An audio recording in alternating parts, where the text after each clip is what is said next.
La dernière rencontre, ce qu'on a fait tout le monde, on a passé au travers de plusieurs espèces d'abeilles. Ce qu'on va faire ce soir, on va continuer les quelques espèces que je voulais aborder avec vous. Et puis, on va avoir le temps de discuter justement de vos observations, puis peut-être même revenir sur d'autres espèces qu'on a abordées la dernière fois pour les repasser, nous remettre ça dans notre mémoire, que ce soit frais. Puis peut-être aller voir quelques observations là, sur iNaturalist en direct, puis voir qu'est-ce qu'on peut faire avec, selon votre localisation géographique, puis ce qui s'en vient en fait. Parce qu'il y a des abeilles qui s'en viennent en juillet. Bon, on est en juillet, on est déjà le 4, en août et en septembre, qui vont apparaître, beaucoup plus apparaître, plus fréquemment, en tout cas dans la nature. Vous allez les voir plus fréquemment. Et puis, on commence le bal avec notre fameux bourdon terricola. Ça, c'est une espèce qui est vulnérable, à risque hein, quand même, parce que pour plusieurs raisons, c'est c'est un bourdon qui, bon, le nom le dit, là, qui terricole, il fait ses nids dans la terre parce qu'il y a d'autres bourdons, il y a le bourdon sylvestre, entre autres, qui va le faire, et d'autres espèces, entre autres aussi, qui vont le faire plus dans les chicots, par exemple, dans les cavités qui sont créées par les rongeurs. Et donc, mais le fait de le faire dans le sol, souvent, il va être en compétition avec plusieurs autres espèces de bourdons qui font aussi ça dans le sol. Donc, c'est une espèce qu'on peut observer même en milieu urbain. Et puis, j'étais un des premiers surpris là, quand on avait fait l'inventaire à Montréal, à Québec, à Montréal, il y en avait. Même si vous allez au Jardin botanique, vous allez en voir même à ce temps-ci de l'année là, de ces fameux bourdons terricoles-là. C'est pas une espèce qui est tant difficile à trouver. Elle se trouve. Et puis, c'est ça qui est beau avec cette espèce-là, c'est qu'on peut suivre sa progression. Donc, on espère que ces populations ne changent pas, que restent sur le même pied d'égalité, mais elle est considérée vulnérable dans plusieurs régions et donc on la surveille. Puis si on voit qu'avec les données que vous ramassez, ça se dirige vers le bas, ben là, on peut enclencher des choses, surtout avec le ministère des zones de rétablissement s'il faut le faire dans des régions où leurs populations sont assez fortes. Donc, à prendre en considération, lui est à surveiller et il est trouvable. Fait que c'est une super belle espèce pour notre projet CAP sur les insectes. Comment on le reconnaît? J'en suis rendu là. Il est quand même facile. Il est quand même facile parce que je ne sais pas si Flavie, on a une autre photo à la prochaine. Sinon, j'utilise celle qui est là ici. On a la partie là, qui est inférieure au thorax. Donc, tout de suite après la tête, là, on a une belle bande, si on veut, là, juste près de la tête avec du poil qui est jaune. On voit un petit peu le côté hein, du thorax aussi qui est jaune un peu. Puis tout de suite après, juste au niveau des ailes, ben là, c'est du poil noir. C'est du poil noir jusqu'au début de l'abdomen. Le premier segment de l'abdomen va être noir, avec des poils noirs. Il va y avoir deux segments de poils jaunes et le reste noir. Et donc, ça, si vous voyez un bourdon qui a une bonne partie du thorax noir, puis le premier segment de l'abdomen noir, ben, c'est très probablement un bourdon terricole, Bombus terricola.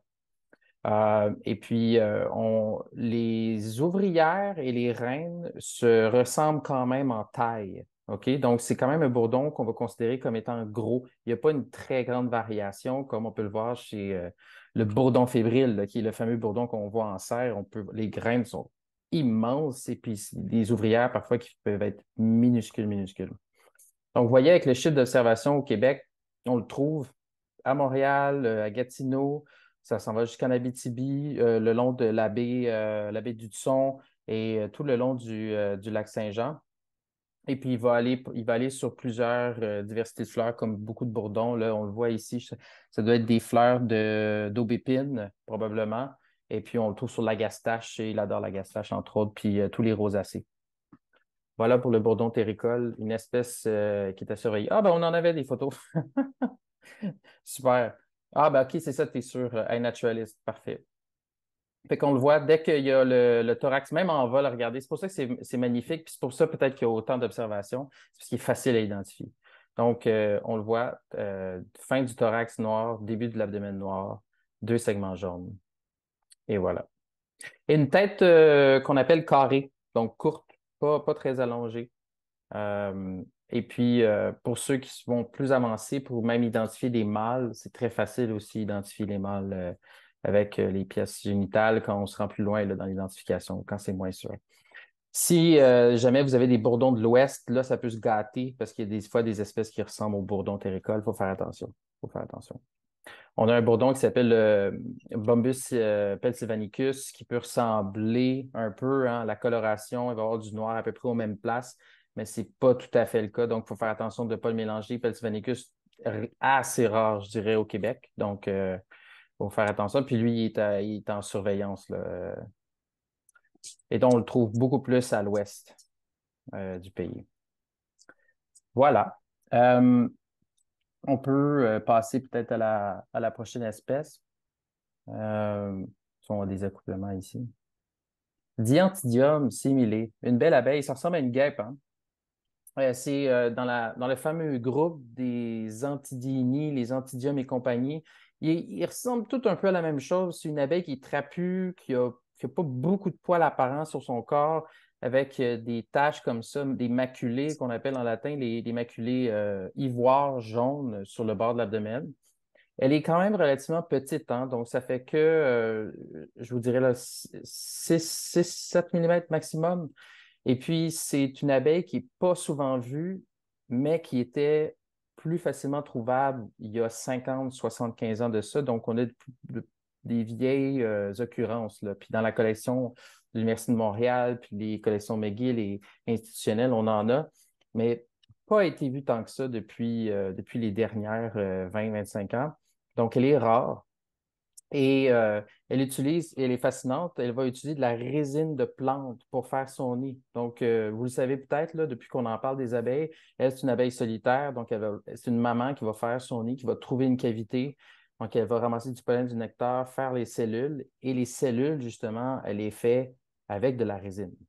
Donc, c'est vraiment fantastique. Et ils utilisent des petits bouts des petits morceaux de roche, en anglais des pebbles, pour aller boucher ça. Donc, un mélange de petits rocailles et de résine d'arbre, parce que ça peut être des conifères ou de la résine de plantes herbacées pour faire leur nid. Donc, si vous voyez une petite abeille trapue qui ressemble à une guêpe comme ça, avec, vous voyez les taches ivoire jaune, puis avec un petit carré qui rentre dedans. OK? On le voit, je sais pas, on le voit avec l'image ici un petit peu, là. Donc, ça, c'est caractéristique. Et petite, n'oubliez pas petite. Parce qu'on a des grosses antidiums au Québec qui sont très, très, très communes dans les jardins communautaires. Il faut faire attention. Donc, à prendre en considération.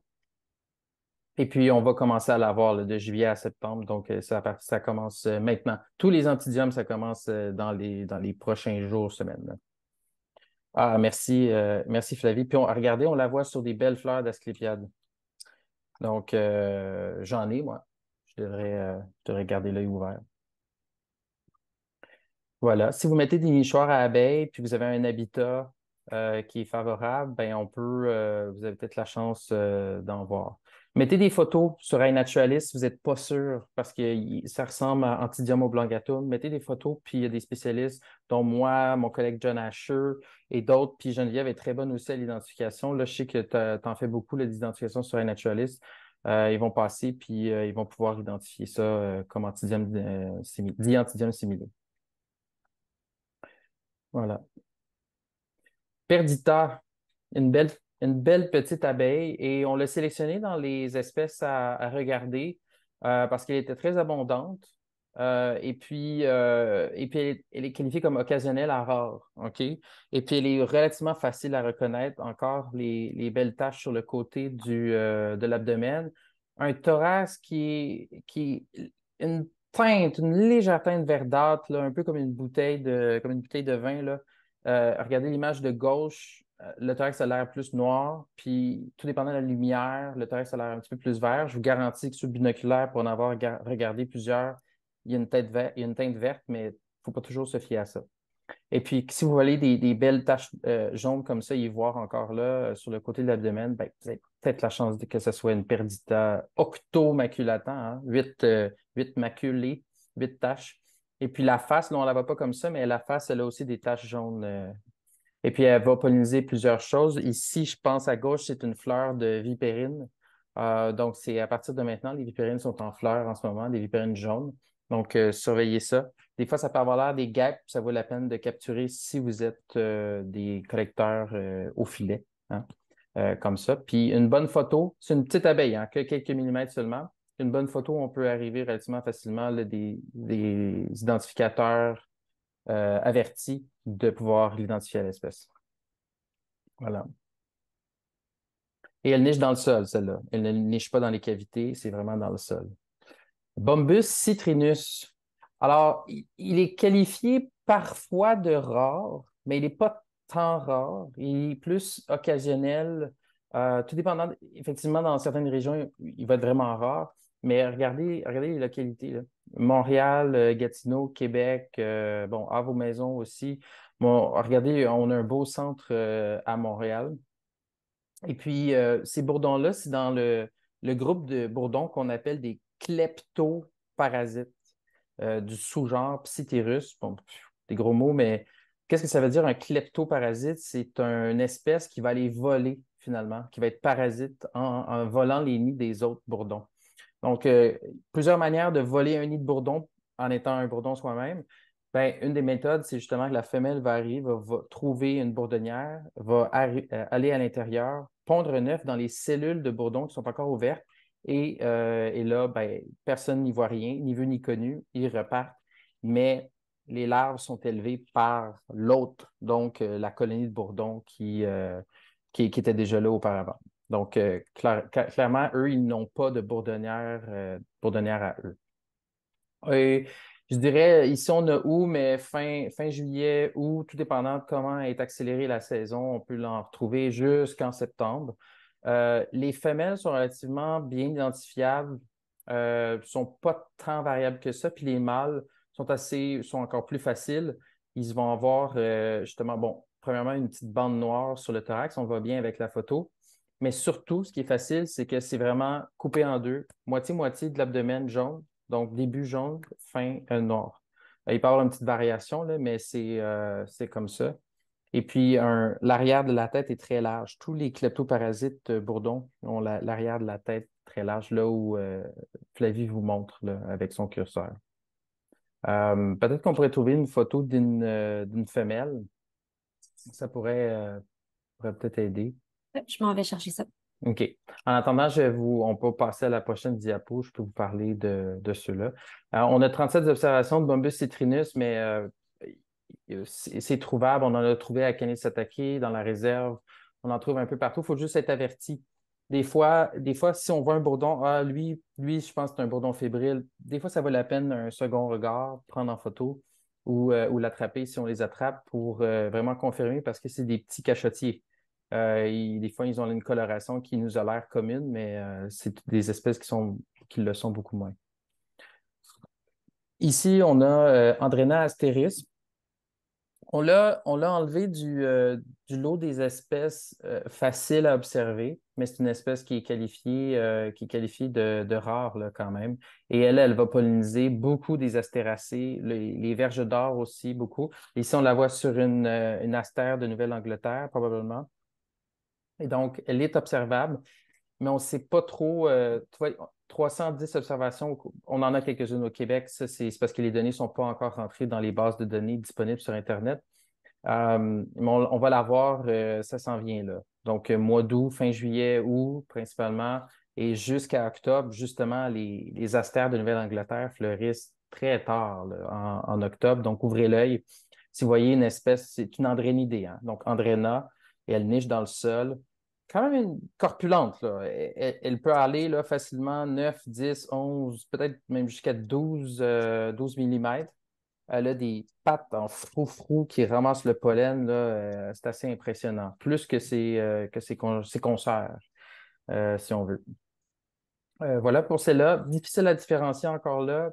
En publiant une photo sur un naturaliste, il y a peut-être quelques spécialistes qui vont la reconnaître comme ça. Il faut prendre plusieurs angles. C'est pour ça qu'on l'a enlevé de la liste des espèces plus faciles à observer. Donc, si vous voulez y aller, si vous commencez, là, commencez par la liste de catégories qu'on a faites là, pour les abeilles.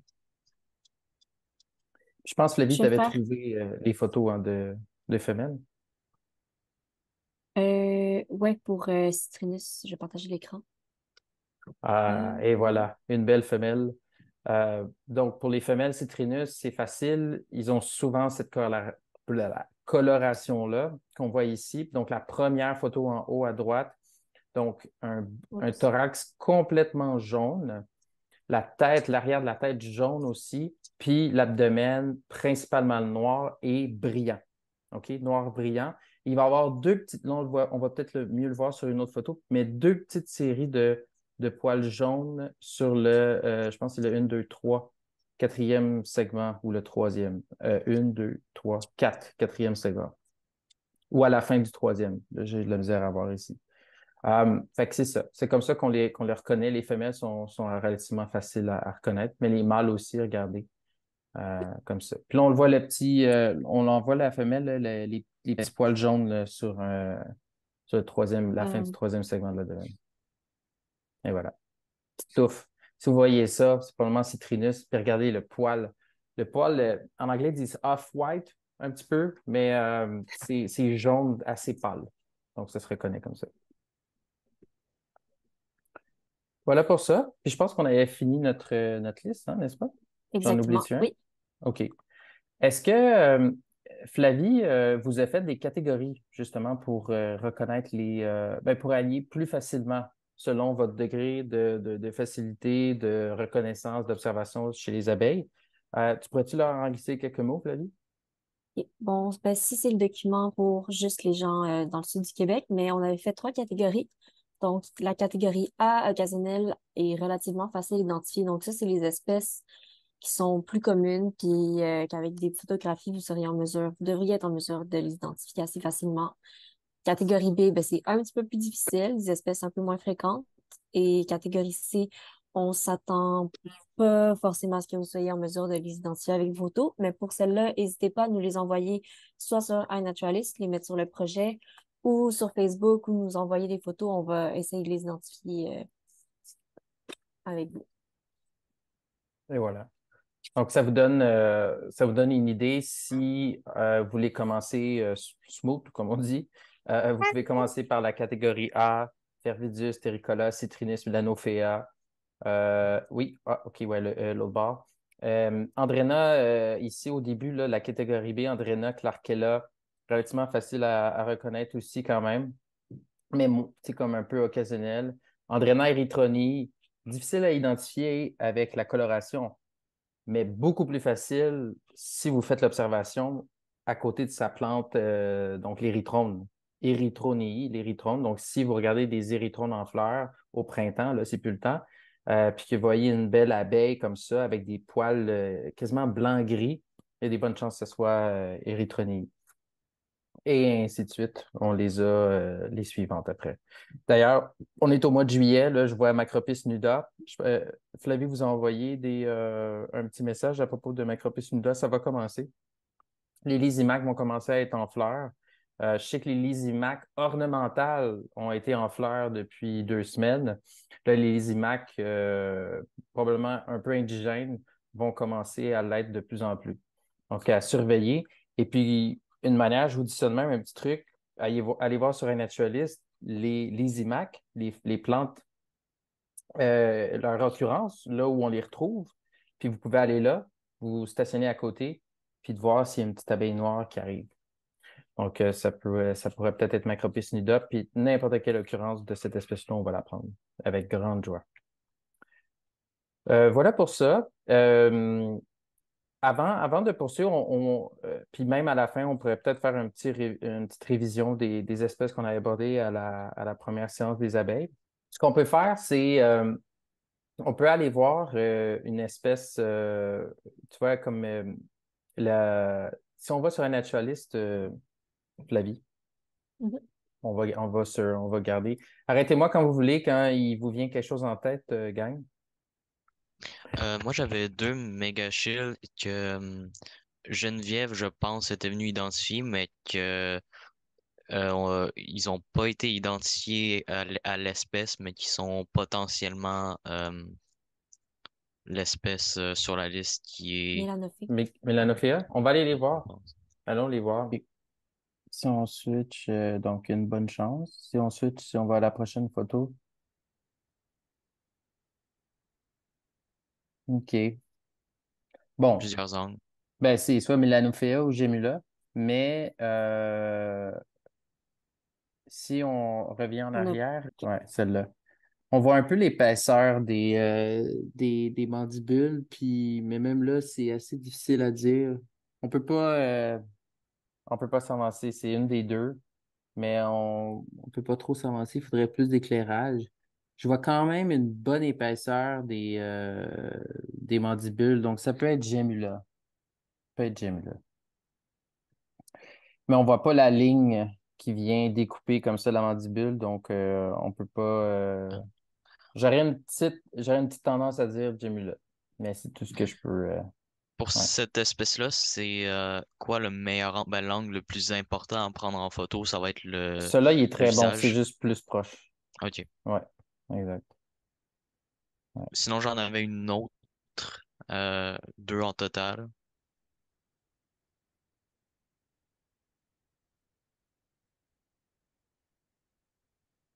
Puis le même spot?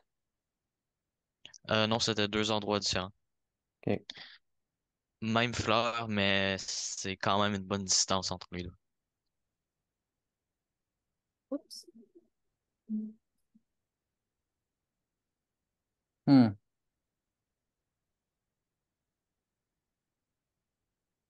Ouais, ouais. Évidemment, l'angle peut toujours nous jouer des tours, mais ouais, ça peut être Melanophéa ici. Mais encore là, c'est une des deux. Belle observation. Puis ici, celle-là, ouais, c'est ça. Si tu cliques sur le X, Flavie, ça me donne quelle région à peu près? Ah, OK. C'est euh, comme les plaines d'Abraham, ça? C'était Pointe de Mézeray, je crois, OK, OK. près de la baie de Beauport. Ah, parce que ouais, les plaines sont de l'autre bord. Ouais, ouais Beauport. OK. Ouais, belle observation. Et puis Geneviève qui est venue y a posé le sous-genre. Et ça, c'est une idée. Peut-être que John va passer, peut-être qu'il y aura un autre avis, mais Hmm. Alors, dans ouais. ce cas-là, ça aurait pris probablement d'être plus proche, avoir un meilleur zoom ou Mhm. de collectionner. Exact, exact. Des fois, on peut collecter pour prendre une meilleure photo. Des fois, ça peut être utile. Puis après ça, on la relâche si c'est ça que vous voulez. Puis, mais sinon, effectivement, la collecte on peut aller jusqu'à à l'espèce, là, avec une bonne photo. Ouais.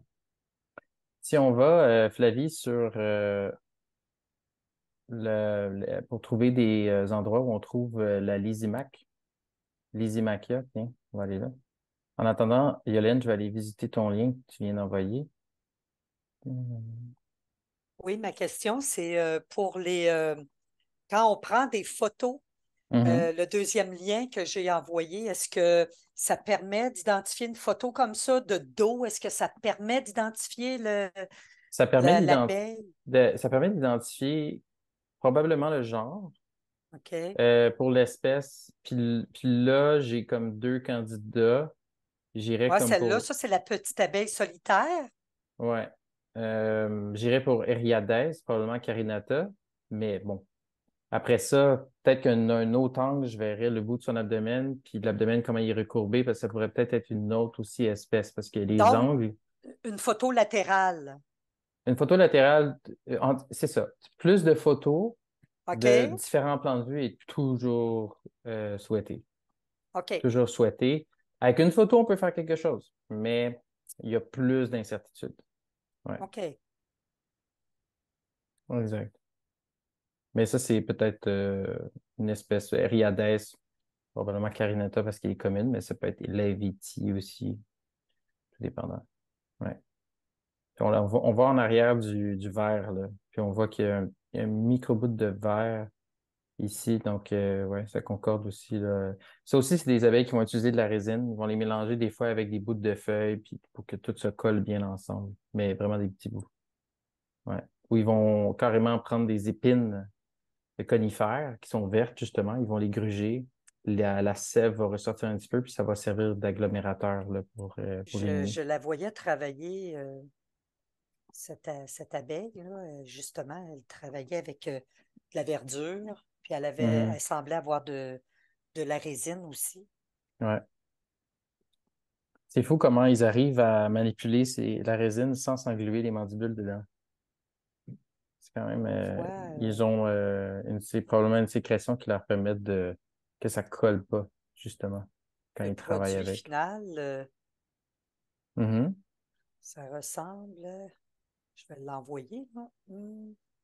Quand tu l'as ouvert ou tu as pris une Non, photo ben, je vais te du l'envoyer. trou? OK. J'ai vraiment, j'ai plusieurs nichoirs. Ah, c'est cool ça. Tiens, j'ai plusieurs nichoirs que j'ai fabriqués, que j'ai mis partout sur le terrain. Puis on OK. la voit même aussi travailler. Je l'avais même filmé aussi. J'ai des vidéos. C'est beau, hein? Ça, c'est le travail. Ça a l'air frais. Oui, c'était frais, frais. J'imagine, hein? Magnifique. Qu'est-ce qu'on peut faire quand on a des nichoirs comme ça? C'est lorsqu'on voit qu'ils ont déjà été utilisés puis qu'il y a un trou de sortie de la progéniture, on peut retirer ça, c'est une tige de bambou. Fait qu'on peut retirer la tige de bambou puis la remplacer par une autre pour éviter le développement de pathogènes, de bactéries, de parasites et tout ça. Fait que des Oui, fois, c'est on, ce on que les je fais. retire puis on les fait émerger dans un pot ou ailleurs. Oh, Puis, oui, ouais, c'est ça. Ouais. je les nettoie tout le temps, Ah, en plus, t'es nettoies, OK. régulièrement. Oui, je fais ça pour les mangeoires d'oiseaux aussi, Hum, les ouais. nichoirs d'oiseaux, puis aussi les nichoirs d'insectes. Ouais, c'est une bonne habitude. Hum. On va voir qu'est-ce que ça donne notre étude sur les nichoirs. On va faire analyser les pathogènes qu'il y a dedans. On n'a aucune idée de ce qu'il y a. La littérature est vraiment très, très, très, très pauvre là-dessus. On va peut-être avoir des résultats en 2024. Hmm. Ah, ben oui. À travail, là. Hmm. Moi, j'ai Ah, fait ben que là, des. on a le bout, là. Là, on a le bout de Oui, l'abdomen. c'est ça là, on a un Donc, autre âne. ouais, ouais. D'après moi, c'est ça. C'est Riades carinata. Ouais. Ça a bien du sens. Ou l'autre, là, Leviti, mais là, il faut regarder les mandibules, puis là, on n'aura pas de close-up assez bon. Il y en a que si ça leur tente, on pourrait même vous envoyer un document, hein, un document que Flavie a monté pour comment faire un nichoir à abeilles. Si ça vous intéresse, vous pouvez vous en faire un. Très facile à faire. Puis vous pouvez voir ce que Yolène a vu, là, comme ça, a observé. C'est vraiment fascinant. C'est une belle activité pour soi-même, puis pour les abeilles aussi, parce qu'il y en a qui vont venir nicher à l'intérieur. Fait que des fois, ça fait des belles petites visites dans le jardin. Moi aussi, je viens me promener, puis je regarde les petites abeilles travailler dans mes nichoirs. Donc, Flavie, si on y va sur iNaturalist, là, sur cette page-là, puis qu'on va voir on va finalement voir les IMAC qui se retrouvent. On a deux espèces plus communes à quatre feuilles, quadrifolia, je pense. Il faut vraiment que ce soit des espèces natives. Il y a Borealis aussi. Euh, il y a Ciliata. Donc, il y a Ciliata, quadrifolia. Donc, si on va voir la Ciliata, les observations de Ciliata. Puis on va voir la carte. Parfait. Au Québec.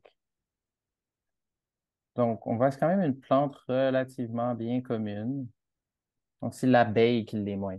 Et puis l'abeille, la Macropis nuda, que je parlais tantôt, elle va nicher surtout sur les bordures de ruisseaux. Donc, tu sais, il y a des ruisseaux qui ont une pente comme ça, juste avant. Et puis, les femelles Macropis vont nicher comme ça dans la pente. Légèrement vaseux. Parfois, il peut y avoir un petit peu de sable, mais il faut que ça se tienne ensemble quand même. Ils vont nicher là-dedans. Souvent, les pentes sont rapidement colonisées par des plantes. Il ne faut pas qu'il y en ait trop, mais juste assez pour qu'il y ait assez d'espace pour que l'abeille, la maman, puisse faire son nid, son trou, puis aller pondre des œufs avec le pain de pollen et le nectar qu'elle a trouvé. Euh, donc, tu vois, même à Montréal, ce serait possible. Donc, si vous allez sur un naturaliste, puis vous faites comme Flavie en ce moment, puis vous ciblez là où vous vivez, et que vous avez des occurrences, puis ça donne qu'il y a un ruisseau pas loin, puis vous allez voir, ben, ce serait le temps d'ouvrir l'œil, voir si vous êtes capable de trouver la Macropis nuda. Donc, comme ça. Tu vois, même je pense à Oka, dans ce coin-là, on en avait. Même à Québec, tu vois, Keith, tu regardais Beauport. Et là, je vois la pointe de Beauport, puis regarde justement là, le domaine Mézeray. Si on va voir juste un peu en bas, Flavie. Oui, continue. Exact. Dans le domaine Mézeray, on a deux occurrences ici de la Lysimac Cilié. ciliata. Et puis d'ailleurs, j'ai trouvé Macropis nuda à Québec, à la base de camp de plein air. Voyons, j'ai un blanc. La base de camp de plein air Sainte-Foy. Puis j'en ai trouvé là. Donc, si jamais vous voulez être sûr d'en trouver, maximiser vos chances, vous pouvez aller là puis reconfirmer ça ou voir plus loin dans la base de plein air, est-ce qu'il y en a encore. Puis, regardez, vous voyez, c'est une plante d'ombre, hein, relativement, c'est comme mi-ombre, mi-soleil. Puis, vous voyez les fleurs jaunes. Euh, voilà. Fait que ça, c'est la Lysimac ciliée. Euh, donc, pour quelques espèces comme ça, comme Macropis, il y a aussi, bon, une autre Lysimac, ben, il y a la boréale, il me semble qu'il y a la Quadrifolia, mais peut-être qu'elle est plus aux États-Unis. Mais vous le voyez ici, là, Flavie vous a cherché, tu sais, et c'est très facile de le faire comme ça aussi. Ben, Quadrifolia a été en bas, finalement. C'est ça. Mais il y en a des petites comme ça. Vous pourriez faire la même chose pour la Andrena erythronii pour trouver des érythrones, même si les érythrones sont relativement très communes dans les érablières là, partout au Québec. C'est commun à voir. Mais si vous voulez être sûr de trouver et de maximiser vos transports, ben, vous pouvez regarder sur un naturaliste où des gens ont vu des populations d'érythrones et donc très possiblement de Andrena erythronii. Et puis, si vous allez dans des champs ou même dans des jardins, tu sais, tu vas au domaine Mézeray quand il y a des plantes ben, indigènes qui sont poussées pour l'ornement, si on veut, je vais le dire comme ça. Des fois, on peut voir des bourdons terricoles, hein, un peu comme au jardin botanique. On peut en voir des bourdons Bombus citrinus aussi. Donc, ça, c'est faisable. Donc, vous voyez, Érythrone, même à Montréal, à Québec, on en voit beaucoup. Ben là, il y a un biais de population, là, évidemment. Il y a plus de monde qui sont là, donc ils observent plus, mais on en retrouve dans la nature un peu partout aussi. Voilà. Donc, les érythrones, c'est pas trop difficile. Il n'y a pas assez d'observations de Macropis nuda au Québec. C'est probablement une des espèces qui devrait être sur la liste des espèces vulnérables, mais qui ne l'est pas parce qu'on n'a pas assez de données, parce qu'on n'a pas assez d'informations. Donc, mettre des efforts là-dessus, ciblés, ben, ça vaut quelque chose, là, ça fait la différence. Alors, tu vois, si Flavie, on fait une petite révision. Tiens, il nous reste un peu de temps. On fait une petite révision des espèces qu'on a vues la dernière fois. Est-ce qu'il y en a qui ont déjà vu des espèces qu'on a présentées dans les deux séances? J'ai Mégachine mélanophée chez Oui, moi. celle-là, oui. Ça, je me rappelle, Et j'avais une photo aussi. Pugnata est arrivée aujourd'hui chez moi. Pugnata, ah, c'est cool ça. Ouais. Ah, c'est génial. Il n'avait pas commune, hein? On l'a pas tout le temps. Chez Mais moi, j'en là, ai beaucoup, beaucoup, mais je ah pleure des ouais, soucis juste pour elle. Elle a l'air de les OK. aimer particulièrement. Ah, c'est génial. Vraiment l'arrière de la tête là, qui est large, large, large. Une photo de côté, puis on Les sait que glandes c'est. bleues. Ouais. De mon côté, j'ai Claire qui est là chez moi, mais j'avais montré les observations à la dernière séance. OK. Ah oui, Clark là, c'est une belle, elle aussi, là, et facile. Souvent, on les voit, ils vont nicher souvent à la base de vieux érables, avec un peu de sable, tout ça. En tout cas, pas trop loin des érables, ils aiment particulièrement. Donc, on avait Bombus fervidus. Et il y en a dans la gang qui ont vu fervidus à date? Ils s'y retrouvent même dans les habitats urbains. C'est ça qui est surprenant. On ne le trouve pas partout, mais il se reconnaît là, quand même facilement. Une photo de côté, là, puis on n'est pas pire là, pour le reconnaître. Là. Les poils, il ressemble à Borealis, puis à d'autres, mais le poil sur la face, il est noir. Donc, avec ça, on peut conclure. Si on continue, ah ben justement, tu vois, Flavie vous l'a montré, là, le poil sur la face là, qui est différent de Borealis là, pour les différencier. Ouais. Ça, on en a parlé tantôt, le beau bourdon terricole qu'on peut trouver sur plusieurs fleurs. D'ailleurs, quand les verges d'or vont être en fleurs, c'est le temps d'aller les voir parce qu'il y a plusieurs espèces d'abeilles qui sont spécialistes des solidagos pour ça. Donc, c'est le cas de, entre autres, Perdita, Octomaculata qu'on va retrouver là. Astéris, Andrena astéris qui va se retrouver sur ces fleurs-là aussi. Notre bourdon citron qu'on a discuté tantôt aussi. Une belle espèce qu'on va commencer à avoir de plus en plus là, dans les prochains jours, semaines. Mélanophée. Donc, vous voyez, hein, on a on a une photo de côté comme ça, on voit que la mandibule est plus étroite. Et puis, bon, ben, c'est ça, c'est une photo de Geneviève. Fait que là, on le voit comparativement à Gemula qui va être plus épais. Et puis, ici, on a la érythronéie, on en a parlé. Donc, viser les érythromes, ben là, c'est plus vraiment le temps. Là, elle a probablement fini. S'il en reste, ils doivent être en train de finir leur nid. Puis regardez, là, pas tant que ça d'occurrence. Et puis, on le sait qu'elle est là. Donc, on veut savoir, on veut bien la connaître pour voir est-ce qu'elle continue ses populations, est-ce qu'elle décline, qu'est-ce qui se passe. T'sais. C'est quand même une abeille spécialiste. Donc, ces abeilles spécialistes-là, ça va être les premières à décliner, surtout avec l'urbanisation.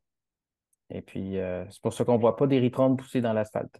Clarkella, on vient d'en parler un petit peu. Variation de couleur, hein, regardez. Flavie vous a bien fait, elle vous a mis une photo avec une abeille qui a les poils jaunes ici, puis en bas avec les poils un peu orange. À ne pas confondre avec Milwaukeeensis, qui est dans le même sous-genre, qui peut être un petit peu similaire là, avec les poils orange. Là. Et voilà, Octomaculata avec la face aussi, on en avait parlé tantôt, avec les taches jaunes comme ça sur la face. Et puis là, on la voit polliniser des fleurs de verge d'or, Solidago. Puis regardez sur la carte Discover Life, on pourrait avoir beaucoup plus de points que ça. Érythrogaster, donc très élusive. Elle est un petit peu plus abondante en Ontario, mais encore érythrogaster. Donc, si vous voyez une abeille avec un abdomen rouge, arrêtez. Puis avec évidemment beaucoup de poils, là, parce qu'il ne faut pas les confondre avec les sphécodes, là, qui sont des abeilles kleptoparasites qui ont un gros thorax, tête noire, puis un abdomen très, très juste rouge. Et là, ici, Erythrogaster est plus grosse, puis elle a des parties des segments de l'abdomen qui sont rouges. Similé, on en a parlé tantôt. Regardez, elle vous a mis, ça c'est les fiches, elle vous a mis les points là, pour la reconnaître. Astéris aussi, on l'a vu. Ça, c'est bon. Vous avez même les fleurs sur lesquelles viser. Ici, on a Bombus sylvicola. Si vous allez en camping, si vous allez en vacances là, dans des milieux plus boréaux, c'est une espèce que moi, je juge qu'on devrait surveiller, en tout cas pour lui attribuer potentiellement un statut pour avoir plus d'informations. Flavie vous a mis à gauche sylvicola puis à droite Ternarius pour être bien capable de différencier les espèces très similaires quand même, qu'on n'est pas averti, là. Bombus ternarius, regardez le thorax, là. Oui. Ici, ternarius, le thorax, il y a une pointe noire qui va dans le scutellum. Puis avec les bordures du scutellum qui ont des poils jaunes. Premier segment, domaine jaune, mais ça, c'est Vicola là aussi. Et ainsi de suite. Tandis que ces Vicola, il n'y a pas vraiment de pointe qui rentre à l'intérieur du scutellum. Ça va vraiment être deux patchs jaunes qui vont bien j'allais dire cotorisés, qui vont bien S'imbriquer. qui vont bien occuper le scutellum et pas laisser entrer de noir là, dans le scutellum. Les poils des femelles Sylvicola sont plus hirsutes, OK? Mais là, encore là, il faut faire attention parce que les mâles Ternarius et Sylvicola ont des poils hirsutes, donc faut faire attention. Donc, si vous en voyez puis vous êtes en habitat boréo, prenez des photos, plusieurs angles, on va pouvoir peut-être faire quelque chose. Et notre belle Macropis nuda. Donc, on la voit, on a des photos de femelles en haut. Donc, on a nuda, Macropis nuda, il y a Macropis ciliata, il y en a deux. Hein? Fait que les deux, là, il faut avoir plus d'informations sur ces espèces-là. On la voit, la femelle, sur la photo du milieu qui est dans, vous voyez l'environnement, là, donc c'est probablement une bordure d'un ruisseau, ça. Là. Puis des lysimaques qui poussent pas très loin de là. À pas oublier les mâles, hein, qui ont des longues antennes quand même, puis un partie de la face inférieure qui est jaune. Bombus ashtoni, ben là, on ne va pas s'attendre à ce que vous le trouviez, mais il faut le mentionner parce que c'est vraiment un bourdon en perdition partout en Amérique du Nord. parce que c'était un des kleptoparasites de Bombus affinis et de d'autres espèces. Donc, on l'a retrouvé dans l'Ouest l'année passée, une collègue et moi, quand on a identifié des échantillonnages. Mais c'est rare. C'est rare comme le pape. Et notre affinis, et oui. Et je leur mentionne, si jamais vous en voyez un, ben, il va y avoir des équipes de chercheurs qui vont venir vous voir. Donc, il faut vraiment avoir les poils orange dans la grande bande jaune de poils, à ne pas confondre avec Bombus edivicola, Ternarius. Donc, il faut vraiment avoir l'orange là-dedans. Il y a un point aussi noir sur le milieu du thorax. Et puis, il y a d'autres critères aussi, mais là, il faut avoir le spécimen entre les mains pour se faire. Du Fouréa, donc aussi une abeille difficile, mais qu'on pourrait observer peut-être là un petit peu plus au Québec, donc du Fouréa mora.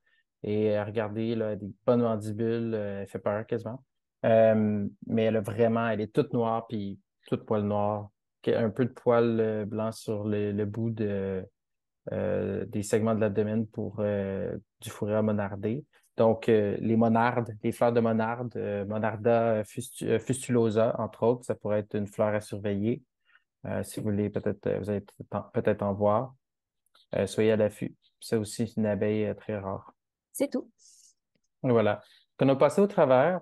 Est-ce qu'il y en a qui ont eu des observations, qui se sont questionnés un petit peu? Qui est allé chasser, là, ou chasser photographiquement ou chasser avec un filet les abeilles depuis? Quand on va faire la rencontre avec tout le monde en présentiel, là, comme on a fait au début, on va essayer d'en faire une en fin de saison. Tu pourras amener tes spécimens, puis on va pouvoir confirmer les identifications là, avec les binoculaires, les clés d'identification, les espèces, les spécimens que tu es moins sûr aussi. Là. Good job, super ça. Ouais, hésite pas à les mettre. Puis, tu sais, des fois, si tu n'as pas une confirmation, tu peux nous envoyer ça sur Capture les insectes, taguer du monde, puis pour accélérer ça aussi, pour des vérifications. Donc, oui, tout à fait. Puis, il y a plein d'insectes plusieurs abeilles qui vont sur la Slypiade. Donc, tu sais, tant qu'à être là puis à les observer, quitte que la main levée. Oui, je me demandais, est-ce que les nomadas, ça vaut la peine de collectionner? Parce que j'en vois beaucoup sur mon terrain et Ouais, m'intriguent. Elles ont l'air, même avec un spécimen, extrêmement difficile à identifier à l'espèce. De ce que ouais. j'ai regardé sur un naturaliste, même ceux qui avaient des spécimens, Je vais, ils étaient ouais, pas donc, toujours capables. bonne question. Les nomadas, quoi faire avec ça? C'est des abeilles, c'est un genre d'abeilles qu'on voit bon, relativement souvent là, quand on ouvre l'œil. Je vais vous montrer des images maintenant. C'est ces abeilles rouges, là. OK? Donc, rouges de tout leur corps, rouge-orange. On en a qui sont un petit peu plus noirs comme ça, mais ils sont très bariolés de taches jaunes, rouges et oranges, comme ça. Et bon, là, il y a toutes sortes de choses qui me sortent. Mais si je mets Nomada, là, on les a. Euh, et puis, comme ça, ici, il y en a qui sont plus noirs. Il y en a qui sont faciles à identifier, comme l'Uteonoides, il y a Vicina, qu'on peut identifier à l'espèce. Et puis, juste par leur abondance, des fois Bétunii, mais c'est la bête noire des gens qui étudient les abeilles, les nomadas. C'est très difficile, là, même en spécimen, sous le binoculaire. T'imagines? Donc, pour beaucoup d'espèces, on ne peut pas aller à l'espèce. Il y a plusieurs espèces au Québec, en Ontario, au Canada et dans le monde qui ont encore des numéros, qui ont juste une petite description comme Nomada White Setté, donc des soies blanches. Fait que ça, c'est la petite description que les gens se sont donnée parce que on n'est pas capable de les classer. Fait que ça, c'est très difficile. On est tous en train d'attendre on les connaît, là, les quelques personnes fassent enfin une révision, mais encore là, la génétique n'est pas super claire non plus. C'est pas facile, hein. Les espèces, hein, c'est un flot biologique. Et pour certains groupes, comme les nomadas, ce flot biologique-là de spéciation n'est pas tout le temps clair. Pour beaucoup d'espèces, comme tous ceux qu'on connaît, c'est clair, bon, Bombus, Citrinus, Terricole, etc. Mais pour certains groupes comme eux, ça l'est moins. Donc, malheureusement, on dit nomada. Des fois, on peut aller à l'espèce, mais la majeure partie du temps, malheureusement, on ne Alors, peut pas. Ouais. si jamais on collectionne des nomadas, l'idéal, j'imagine que ce serait probablement d'utiliser une technique qui va conserver l'ADN si on voudrait que un jour peut-être qu'il y ait une analyse. Exact. Ben, premièrement, si tu es intéressé au nomada, puis je t'encourage parce qu'il n'y a pas assez de monde qui s'y intéresse, c'est de les collecter. C'est vraiment de les collecter. Puis les garder secs, donc les épingler. Même secs, on peut retirer un peu d'ADN, puis éventuellement, peut-être qu'un spécimen va pouvoir servir à en connaître un petit peu plus là, Est-ce sur que une des espèces. l'éthyle d'acétate, c'est à éviter pour la préservation de l'ADN? J'oublie si Ouais, Ok, ouais. Alors c'est ouais. vraiment congélation. Congélation, ça va être le mieux. L'épingler, c'est bien aussi, donc sec, OK? Mhm. Et que le spécimen n'est pas en contact avec trop d'humidité. Donc, c'est l'eau qui va aussi dégrader à long terme l'ADN d'un spécimen. Donc, l'idéal, c'est de les mettre dans de l'alcool 100%. OK? Mais avoir de l'alcool 100%, Ouais, c'est pas très on peut accessible. pas acheter, non, c'est ça, c'est pas super accessible. Donc, le plus facile, c'est de les collecter puis les épingler secs. Ou de les garder au congélateur. Oui, si tu veux une collection au congélateur. Mm. Mais je parlais pour l'euthanasie, vu que l'éthyle Ah, d'acétate, ça a été à éviter. l'euthanasie. Oui, oui, la congélation, c'est mieux. Je pensais à la conservation, en Ouais, général. Ouais, non, parce que, la mise à mort, le congélateur est très bien. parce que je pense que j'avais lu quelque part que l'éthyle d'acétate peut endommager, Mhm, que c'est c'est à vrai, éviter pour l'ADN. tout à fait. Ouais, des belles petites abeilles qui sont difficiles. Ouais. Les sphécodes aussi sont pas trop faciles. Les sphécodes, je vais vous le montrer ici. Là. Attends, je vais repartager mon écran. C'est ceux-là. Peut-être vous en avez déjà vu. On n'en voit pas tout le temps, mais quand on regarde beaucoup souvent les fleurs ou les petites choses volées, là, on peut en voir. Là. Ouais. Surtout, voyez, ils ont toutes là la même affaire. Là. Des fois, il y en a qui ont le bout de l'abdomen noir. Puis des fois, c'est absolument tout rouge, mais il y a plusieurs espèces. Il y en a des grosses, puis il y en a des petites, petites. D'ailleurs, je parlais d'Antidium tantôt. La plus grosse espèce qu'on va voir, c'est Antidium florentinum, qui devrait sortir dans pas trop longtemps, probablement sortir dans le sud du Québec, puis à Montréal, ça devrait pas tarder, là, peut-être dans les quelques jours, ou c'est déjà sorti, puis j'en ai pas vu une encore, mais ça devrait pas tarder. Et puis, c'est des grosses abeilles cotonnières. Donc, je l'ai dit, abeilles cotonnières, ils récoltent des poils végétales et ils font leur nid avec. Ils peuvent utiliser des petits morceaux de roche pour boucher le trou aussi, là, et puis ça fait des super beaux nids. Ceux qui ont des nichoirs et vous avez des plantes qui font du poil, donc qui ont de la pilosité, ben peut-être que vous allez en voir comme ça. Donc, regardez ici, là, quand même une grosse abeille. Là. C'est une grosse abeille là, qui fait plus d'1 centimètre de long. Là. Les mâles sont gros. Les mâles sont très gros parce ils sont territoriaux, donc ils vont surveiller des tales de fleurs, puis ils vont juste laisser passer les femelles conspécifiques, donc ça veut dire de la même espèce, puis ils vont les accoupler. Une autre espèce qui est à s'y méprendre, c'est Manicatum. Donc, c'est celle qu'on avait depuis plus longtemps que Florentinum. Florentinum, ça fait moins longtemps qu'elle est là. Donc, les mâles Manicatum, on les reconnaît. Les bandes de jaune qui ont sur les côtés de l'abdomen sont arrêtées. Donc, souvent, on va les voir, ils vont être arrêtés par du noir comme ça. Les mâles ont beaucoup de poils sur le côté. Mais c'est surtout la face, puis j'essaie d'en trouver un. Vous voyez ici.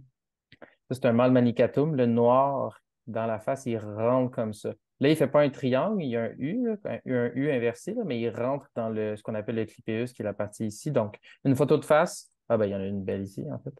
Une photo de face, puis on est capable de dire que c'est quelle espèce c'est. Puis regardez comment ils font ça bien. Une, euh, Ça, c'est une femelle. Si c'est vraiment ça, une femelle Manicatum, elle a vraiment les pattes très oranges. Donc, les femelles Manicatum peuvent avoir les pattes oranges, mais c'est un peu. Ah ben, c'est Oblongatum. Pourquoi c'est écrit Manicatum? Oui, c'est ça. Ça ressemble beaucoup plus à Oblongatum qu'à Manicatum, ça.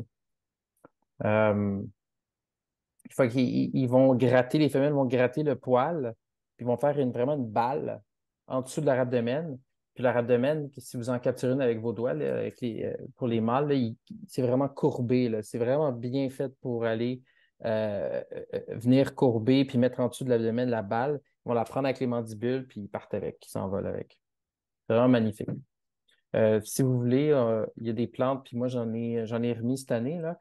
Si vous voulez voir des abeilles cotonnières dans votre jardin, mettez cette plante-là. Ça s'appelle Stachys byzantina. On en retrouve maintenant partout. Je ne suis pas une plante indigène, je vous le dis tout de suite. Mais si vous voulez voir les beaux comportements d'abeilles cotonnières, vous avez peut-être déjà vu ces plantes-là. Puis ça, c'est une belle population, là. Euh, mais souvent, des fois, ils ne vont pas tout le temps faire des fleurs tout de suite. Donc, ils vont être en forme végétative comme ça. Donc, avec beaucoup de poils. Voilà. Stachys byzantina.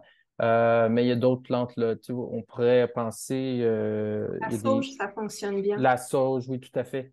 La sauge, c'en est une. Il y a des poils. La molène, ça pourrait marcher aussi. Donc, mm, voilà. Même, on a retrouvé des antidiums là, sur le bord. C'est pour ça qu'ils sont en distribution quand même rapide, parce qu'ils vont beaucoup sur le lotier corniculé, qui est une plante de bordure de route. Là. Vous l'avez probablement reconnu là, à l'allure ici. Là. Regardez, je vais prendre une photo qui est typique, là, qui pousse entre les dalles. Ça pousse vraiment partout.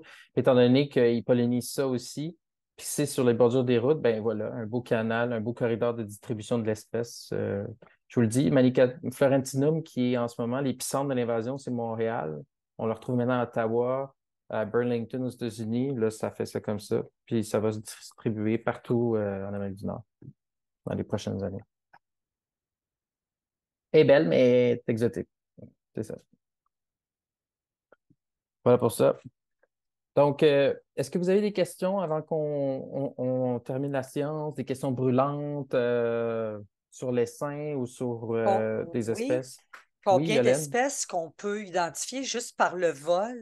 Aujourd'hui, j'en envoyé une vol stationnaire Mhm. devant des cosmos, mais OK. est-ce qu'il y en a plusieurs qu'on peut identifier juste par le vol au Québec? En fait, si c'est vraiment un vol stationnaire, puis là, on ne parle pas d'un vol stationnaire comme ça, là, C'est OK? vraiment un reste sur C'est place, vraiment puis reste sur place. oui, oui, reste sur Il faut place, puis s'assurer que ce soit une abeille, parce que ça peut être une mouche à fleurs aussi. OK, C'est peut-être une abeille cotonnière, en fait. Si OK, c'est une abeille et vole bien stationnaire, c'est probablement une abeille cotonnière et OK, puis probablement un mâle. Fait que tu vois, OK. Oui, je vais parce que j'ai encore. de la sauge beaucoup sur mon terrain. Ah, Donc, OK, bon, OK. voilà. Je vais observer ça. Puis si tu as des trous de la bonne, pour ton nichoir, si tu as des trous de la bonne grosseur, donc je te dirais là, du 9 mm, OK. 8 à 10 mm, tu as peut-être des chances d'avoir une femelle qui OK, va je vais nicher. observer parce que j'en ai Ouais. un nichoir justement qui a toutes les dimensions de OK. trous, là. Ouais. OK. Moi c'est ça que j'attends, là. Moi, j'ai un nichoir à côté de mes stachys. Puis j'attends de voir les femelles rentrer, là. J'attends encore. Mais Victoriaville, c'est plus au sud que Montréal. Un petit peu une petite affaire plus au sud. Euh, Victoriaville, ben, Montréal, ou vous c'est êtes vis-à-vis. toujours plus 2 semaines, Ouais, tout c'est vrai. pousse deux On est plus semaines à chaud. l'avance parce que vous Mm. êtes sud-ouest. Ouais. J'ai hâte de les voir. Au jardin comme au jardin botanique, je pense que je vais aller voir demain, regarder, voir si ça a commencé. Ben, Mm. la semaine passée, j'en ai vu des Ah, antidiums. Je ben là. savais pas c'était quelle espèce, là. Mais j'en ai vu autour des petites fleurs mauves, là, proche du petit étang là où on mange, là. Ah, ben voilà. Ils sont déjà sortis. Hey, merci tout le monde d'avoir été là ce soir. C'était le fun. Puis on a finalement fait une revue des espèces sur lesquelles on va mettre notre accent. Mais n'oubliez pas, toutes les espèces d'abeilles sont intéressantes puis et dignes de mention. Donc on continue là-dessus. Flavie va vous envoyer des petits hints comme ça. Oubliez, regardez cette espèce-là, surveillez telle fleur. Et c'est le cas aussi pour les autres groupes, les autres essaims, comme les Lucioles bientôt. Je vous invite d'ailleurs, on n'est pas en compétition, hein, les essaims, c'est le temps des Lucioles, donc allez voir ça dehors, c'est le fun. Allez voir le protocole que Flavie a mis sur le site web. un protocole d'abondance. Donc là, on n'est pas tant en espèces, mais on est plus à savoir, y a-t-il les populations de lucioles sont-ils encore ce qu'ils étaient? Fait que si on les suit d'année en année à un même endroit comme ça, on va pouvoir les suivre. Donc, allez voir ça, c'est relativement simple. Puis c'est le fun. Si vous avez des enfants, ben, les enfants, ils trouvent ça le fun aussi, ils peuvent courir après. Euh, voilà pour ça. Si vous avez des questions, n'hésitez pas aussi. Flavie est là pour vous aider, pour vous soutenir. Et puis, je fais de la petite promo. C'est le rendez-vous entomologique en fin de semaine. Donc, lundi, samedi, dimanche. J'ai envoyé je vais faire un rappel pour les gens qui voudraient venir en tant que visiteurs. Vous n'êtes pas obligé de venir toute la fin de semaine. Vous pourriez venir le samedi ou juste le dimanche ou juste le vendredi soir, par exemple. C'est à Saint-Hippolyte. Et puis, on est toute une gang de passionnés à être là. Donc voilà pour le rendez-vous entomologique. On a des surprises pour les participants. Merci tout le monde et bonne soirée. On se Merci revoit beaucoup. bientôt. Bonne soirée à tous. Au Bye revoir. bye.